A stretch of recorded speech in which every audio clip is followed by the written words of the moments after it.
It's been about 3.5 months since I got the Axum, so it's time for an update. For the past 3.5 months, I've ridden the Axum probably 90% of the times, and I've gotten a really good feel for the bike. I rode on rocky technical trails, smooth flowy trails, and trails in between. I found that after riding rougher trails, I was more tired than I was usually. It really hit home when I rode my Trek Roscoe right after the Axum. The Axum is just a much stiffer bike than the Roscoe, and as such, it passes on a lot more vibration and impact to the rider, rather than the bike frame soaking it up. This didn't come as too much of a surprise, as the Axum is the best climbing bike I own.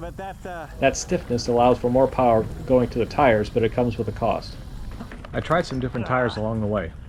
I first tried a Maxxis DHF up front and a Maxxis Aggressor in the rear. This is kind of my go-to combo on my other bikes. I was able to get them set up tubeless on the stock wheels as well, hoping that the different tires and lower tire pressure would help some with the stiffness of the ride. The Maxxis tires gave me the grip I was missing with the stock tires, but it added rolling resistance and didn't do a whole lot for the ride comfort, even after playing with the tire pressure. At this point, I stopped to consider just exactly what I was wanting out of the Axum. How does it fit in my bike lineup? Was I trying to make it something it was not, and something I don't need it to be? My Roscoe covers the trail bike category, and my NS Eccentric covers the trail enduro end of things.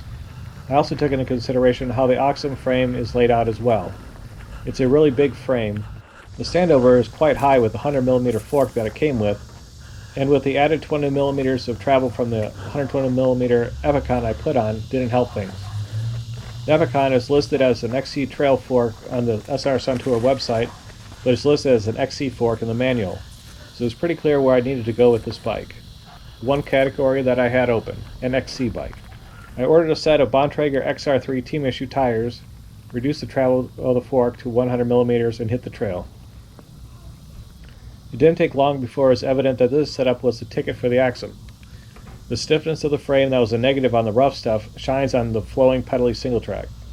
I find the Axum really accelerates and holds speed well, and the Bontrager XR3s roll fast and have nice cornering knobs. The 20mm loss of travel brought the nose of the bike down, allowing for better standover and a lower bottom bracket. It also improved the handling of the bike in general. I didn't think the increased travel of the fork had any effect on the handling, but it did. It wasn't a night and day difference, but it was there. Moving on to the rest of the bike, I still stand by my initial assessment about the dropper post. It has not given me any issues, but it's just not as smooth as my others. I was hoping it might break in over time, but it hasn't happened as of yet. If I had a choice between the dropper version of the Axum and the non-dropper, I would still go with the non-dropper version and use the price difference and a little extra cash to get a better dropper post. The X drivetrain is still going strong. Up into my very last ride with it, I hadn't dropped the chain since the St. Crispin's ride. I was actually going to make that a point in this video, but then I had 3 drop chains in my last ride. I think I figured out when it happens, however. It seems to happen when shifting down the cassette into the smaller gears and hitting a decent bump at the same time. The derailleur movement plus the added slack in the chain seems to be just enough to drop it. It hasn't been often enough to justify replacing the derailleur and shifter. I like how it shifts, and I really like the cog spacing on the 8-speed cassette. The gearing is perfect for this bike and how and where I ride it. I'll grudgingly replace it when it finally wears out.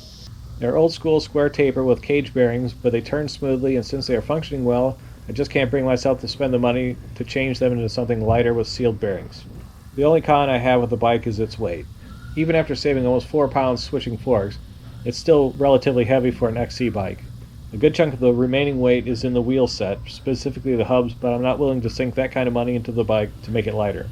The wheels still function great, they are just heavy. That all comes with the territory of an inexpensive bike like the Axum. This will probably be my last Axum specific video until something needs changed on the bike due to wear and tear. I'm going to continue to ride it, and it will continue to be part of the channel, but it's going into the rotation with my other bikes. I really do enjoy riding this bike on the trails that play to its strengths, and it's still the bike I'm going to grab when I know I'm going to an XC trail. The bike is just that much fun to ride. That's all for now. Thanks for watching, and ride safe.